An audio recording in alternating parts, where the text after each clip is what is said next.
This is the Nazgul Evoque V2 and it is highly regarded as the best pre-built FPV drone you can buy, which is basically what every influencer has said. So we're gonna put that to the test. I've spent money on this drone. We're gonna put it through some ridiculous elements, capture some insane FPV, and I'll give you a full review at the end of the video. But first, it is so windy right now. I guess it's another test of the Evoque. Despite the wind, I hope you can even hear me. There's this gorgeous little platform over there where people are jumping off. I don't think we're jumping off because my girlfriend can't swim, but we'll fly the drone, see how it turns out, and hopefully we don't lose the drone because it's so fucking windy.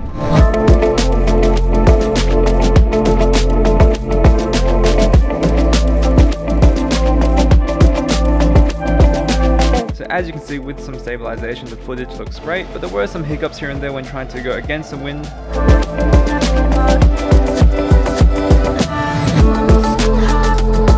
If 40-mile winds were enough, it dived waterfalls, flew extremely close through water, even flew through some extremely thick fog, which made my drone completely wet. Make sure you subscribe so you can stay tuned for these insane adventures, but the drone held up amazingly. So following all my flying shenanigans, you can tell that this thing flies like a beast. And to answer the million-dollar question, the reviews are legit. This is the best bind and fly quad you can buy for many reasons that we'll go through now. So just quickly talking about the flight performance, this quad is tuned as well as you can get from a bind and fly. There's minimal prop wash, you can fly no worries, you can do all sorts of split S's, try and recover really quickly from a dive, and it handles it great. Maybe at times there's a tiny bit of prop wash, but having a no prop wash drone might be impossible, to be honest. Comparing it to the Diaton Roma F5 we got here, it definitely flies better than that. So you're definitely getting amazing flying experience. And if you're looking for a bind and fly quad, you're either really lazy or you're a beginner, this would be an absolutely amazing option. It flies great, what more could you ask for? Let's also quickly chat about the build of this drone. The motors are the new Xing motors.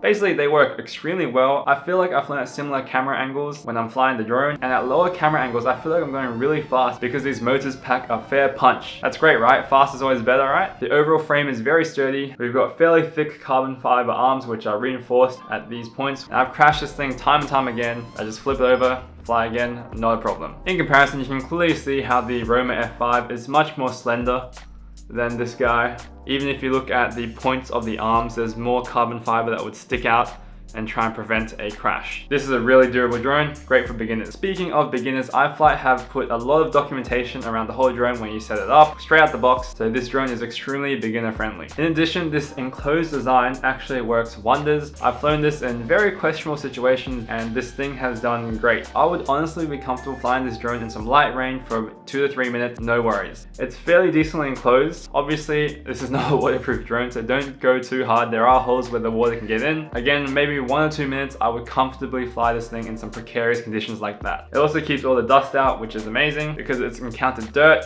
dust, sand, and it is flying great still. Lastly, another amazing positive about this drone is this GPS. Compared to some other GPSs, it is fairly expensive, but this is high quality stuff. All you need to do is plug in your battery, turn your goggles on, turn your remote on, and then by the time you're ready to fly, this is all GPS locked and ready to fly. If you want to return to home, it'll automatically do it. I've tested it and it works absolutely great. Whereas on the Diaton Roma F5, this GPS that I included, it took a bit of time to get the GPS locks, which is a bit inconvenient. Sometimes you just gotta get that certain time frame. The sun's setting and you need to fly ASAP. So this more expensive GPS is definitely well worth it in my opinion, and it is very high quality. So now let's talk about some cons about this drone. At this point, I'm really nitpicking, but the first thing I'd say is due to this big black bar on the O3 Air unit, you really can't angle it lower than about like maybe 13 degrees. How the 3D print was kind of made is that you really can't push this thing any more down. So you're stuck at kind of like this angle, which is about 13, 14 degrees. And honestly, because the motors are so fast, there are times where I've actually want to fly slower. But in those cases, you probably should use the Cine Loop. It would be nice just to lower that thing a little bit more so you can have some really slow, smooth, cinematic flights, especially when the environment is a bit tighter and you can't just rip this thing 100 miles an hour. Another small nitpick is basically this drone comes with a lot of beginner features. I would appreciate if it had some more hardware in terms of M2, M3 screws, because as a beginner, if you lose these, you're kind of scratching your head saying, where do I get these?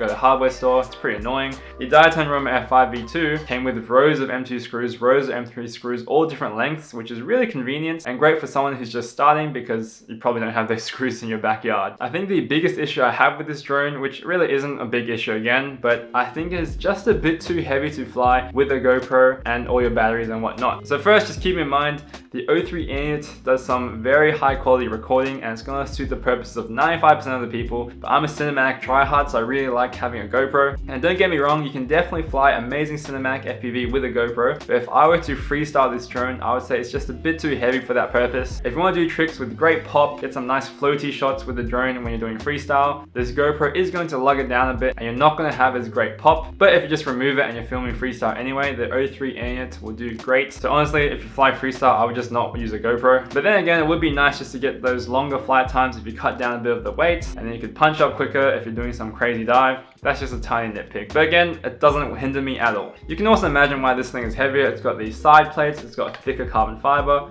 If you look just on like a top-down basis, it's even a little bit longer than the Roma F5, if you can kind of see that. So it is a bit of a big boy. Lastly, this is a bit of a controversial topic, but a lot of people say that Iflight have some reliability issues, the ESCs smoke up or whatnot. I really can't stand by any of those claims because I can only go by my own experience, and I've flown an Iflight Titan, I've flown this guy for basically like 8 months. I've flown like 50 packs with this guy. I've been flying Iflight, no worries. Alright, so that basically does it. I was trying to go a bit quicker today because honestly, if you're in the market for a buy and fly drone, like I said, you're either lazy or a beginner, and this flies so well. It's basically the best flying quad you can buy. It's not that expensive. It's basically in that mid-tier price range, which is basically what you expect to pay for a buy and fly quad these days. You really can't go wrong, and it really is the best. The reviewers were not lying. I really enjoyed flying this quad. Basically my daily driver right now, does amazingly. I did mention some few nitpicks here and there, but I will be flying this quad a lot more. I've got some insane shots with it that I have not shared in this video, so stay tuned. But other than that, go out and fly, and I'll catch you in the next one.